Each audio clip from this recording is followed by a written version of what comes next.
Rural Americans deserve access to the best of what our nation has to offer, especially health care. Across every state and every community, America's rural hospitals are the first line of defense, protecting our families, neighbors, and loved ones. No matter where you live, hospital care doesn't clock out. They're there 24 hours a day, 7 days a week, 365 days a year. Each year, America's over 5,000 hospitals care for millions of patients, providing 24/7 emergency care, delivering babies, cancer treatments, and other life-saving care that patients rely on. Behind every one of those patients are doctors, nurses, and caregivers working tirelessly to keep people healthy and safe. Hospitals are our community's lifelines. They employ our neighbors and keep our families healthy. But now, some in Congress are threatening access to care. Tell Congress, protect patient care to keep America strong. Don't cut rural health care.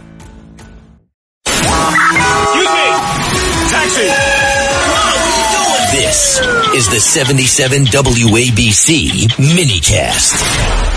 Right now we have calling in. Is he on the Yes, phone? we do. We have Congressman Mike Haridopolos, a good Greek name. Oh my God! You know how to pronounce the name. Yeah, I feel like I'm Greek. I'm hanging around you a lot. You know. I mean, now his father is Greek. Mr. Haridopolos. Mr. Haridopolos. What about Mrs. Haridopolos?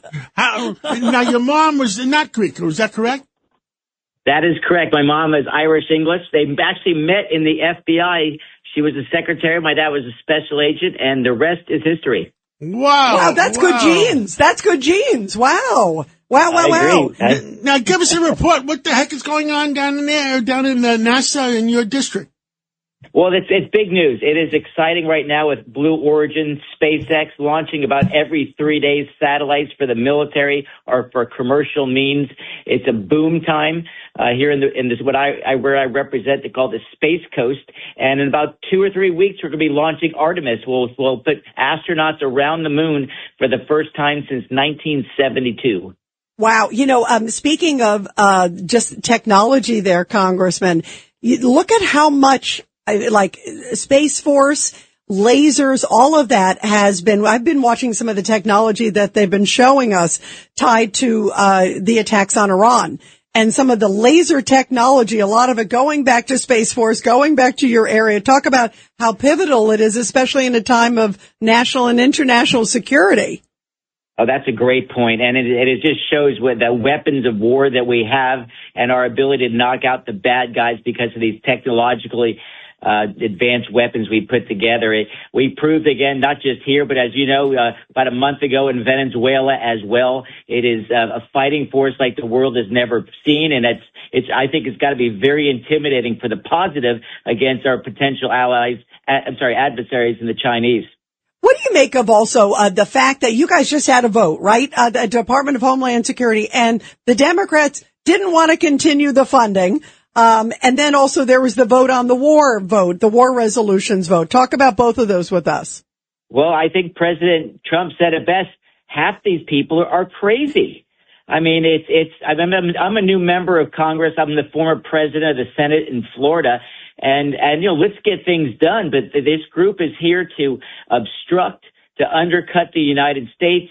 And it's been incredibly frustrating to work with this bunch. As you know, they shut down the government for over 40 days last year because they're unhappy about a whole myriad of things. What the president has done in the first year back in office is remarkable. As I call it, to use a Ronald Reagan term, it's morning in America as we have turned around interest rates. The stock market is booming. You're seeing that inflation is down under 2.5%. And all the Democrats want to do is complain and stick up for illegal aliens. It's beyond the pale up here. And they're just an angry bunch, whereas we just want to reinvest in people, meaning let them keep more of their own hard-earned money because they're a lot smarter with the money than any bureaucrat ever has been in Washington. Tony? Congressman, since you're actually at the launching pad, I know this. So in the last 10 years, we've gone from 2,000 satellites to over 14,000 in low Earth orbit. And there seems to be no rules up there. So I'm going to throw it upon you since you're at the launch pad. Okay. Someone's got to start policing this. Our satellites are going to start to come under attack from Russia, China. How are we defending ourselves up there? Space Force. Space Force. But who's in charge? Well, that's a fair question. And just so you know, I am the chairman of the Space Committee here in the United States Congress.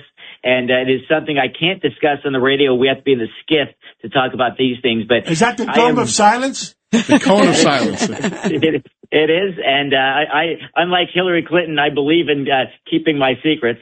And that said, I rest assured we are in a very strong position in space. What is frustrating is that the Chinese are always doing nefarious things in space. And as you know, many years ago, the Russians even went so far as colliding satellites in space, and we still have space debris because of it. Satellites actually lose their lifespan because they've got to adjust periodically to avoid some of this debris. But we are leading the world unquestionably in space right now. Of course, we want to go back to the moon and eventually Mars, but we are doing the right things. But we are being very smart in space right now, positioning our satellites.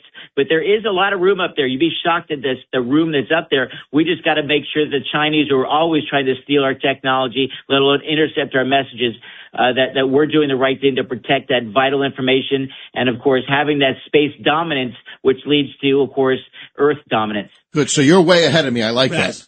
So, well, Congressman, we're out of time. Congressman Mike Haridopolos, you have one more thing to say? Say it. Yeah, one last thing is say, first of all, thanks for what you do every day. I met actually with Jared Isaacman, the head of NASA today. He is really leading this agency in the right direction. And I look forward to meeting you all in person in the studio up in New York City. I like that. Oh, you yeah, all. let us know. You all. Yeah, you all. Yeah, because it's the southern part of Florida. It's a Jimmy Petronis language. Exactly. And you know what the plural of y'all is? It's all y'all. All y'all. Let us know when you're in New York. You're welcome anytime, Congressman. We'd love to have you. Thank you. Congressman Mike. Thanks, guys. Thank you. Haridopolos. I love that. And, half Greek. Yeah. Half Irish. Yep. And met at the FBI. You can't beat that. The FBI. That's great. If you're looking to create, grow, and sustain your wealth, download and subscribe to the Pain Points of Wealth podcast at BeBullish.com with Bob, Ryan, and Chris Payne. It's your podcast for market insights, money tips, and real talk on the economy. Download and subscribe at BeBullish.com.